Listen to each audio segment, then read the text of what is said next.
Ouais. 3 milliards de dollars, d'après les chiffres qui existent pour un TGV là, en France puis à différents endroits, on va plutôt aller dans le 9 milliards. Là. En France, le TGV coûte plus de 30 millions de dollars le kilomètre. On estime que le Trans-Québec ne coûterait que 12 millions de dollars le kilomètre. Ce qui coûte cher avec le TGV, c'est qu'il faut construire une voie ferrée spécialement adaptée à ses besoins. La ligne doit être clôturée, électrifiée et sans aucun passage à niveau. Les voitures qui veulent traverser la voie doivent passer par un viaduc ou par un tunnel. Un TGV, c'est une frontière. Ça sépare un pays en deux. Quand vous êtes d'un côté ou de l'autre. Vous ne pouvez pas être sur le rail. Le monorail n'a pas ce genre de problème.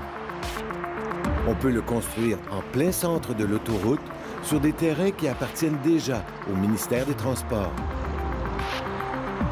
On n'a pas de travail au sol, ou très peu, seulement quelques mètres carrés à tous les 50 mètres pour les bases des pylônes, alors qu'un TGV, bien là, c'est 15 mètres de large, 2 mètres de profond minimum par 250 km de long. Il faut aplanir parce que ça ne monte pas les côtes, donc il y a énormément de travail au sol. Un TGV doit rouler sur un rail parfaitement plat. Le monorail, grâce à ses pneus, peut gravir des pentes. On peut monter des pentes aussi fortes que ce que peut faire une voiture. Si une autoroute passe, le monorail va passer. Autre avantage important avec le monorail, on n'a pas besoin de construire de nouveaux ponts. Pour les fleuves, on peut aller simplement en porte-à-faux à côté d'un pont, au-dessus de l'eau directement. Pourquoi? Parce que ça ne pèse pas 400 tonnes comme un TGV. Ça pèse seulement 15 tonnes. Alors, un porte-à-faux bien construit peut libérer les ponts sans prendre de voie sur le pont. Avec le monorail, il y a moins de risques de collision.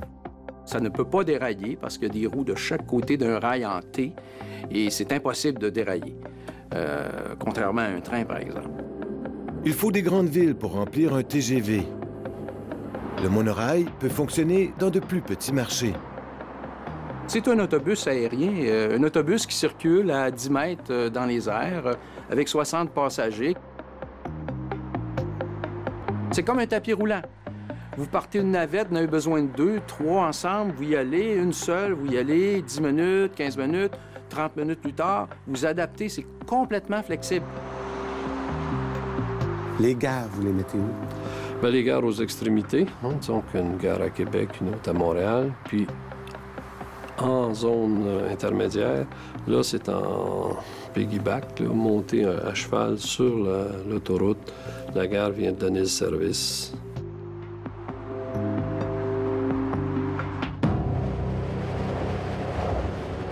Finalement, le monorail est, semble-t-il, beaucoup mieux adapté à nos hivers. Parce que le rail sur lequel il roule, le monorail, il est à l'abri d'un alcôve. Donc, la neige ne tombe pas sur le rail. Et donc, elle tombe au sol, dans le milieu des autoroutes. Mais est-ce que c'est un projet réaliste?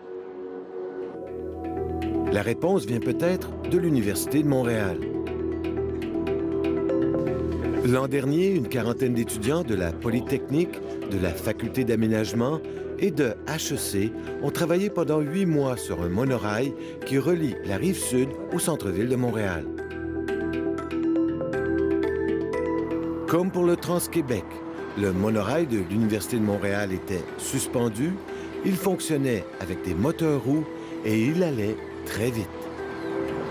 Donc, on joint des vitesses qui vont jusqu'à 150, voire 200 km/h. Ça nous permet, entre autres, de faire le trajet de Chevrier jusqu'au centre-ville en dedans de 6 minutes. Donc, c'est très rapide. C'est une option qui est très intéressante pour le transport en commun dans la région de Montréal.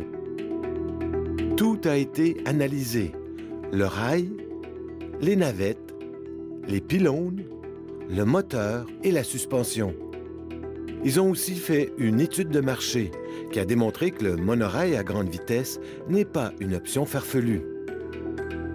Leur travail nous a confirmé que ça peut être une solution viable, qui serait économiquement rentable, avec un apport moindre de la part de l'État par rapport à ce qu'on pouvait voir pour un autre système de transport. Mais il reste beaucoup d'étapes avant de monter à bord d'un monorail à grande vitesse.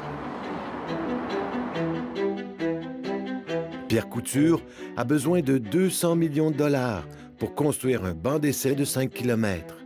Il faut développer un banc d'essai pour tester la technologie dans différents cas d'exploitation. Des cas limites dans certains cas, il faut que ça soit testé. C'est pas juste de concevoir. Un essai de génératrice.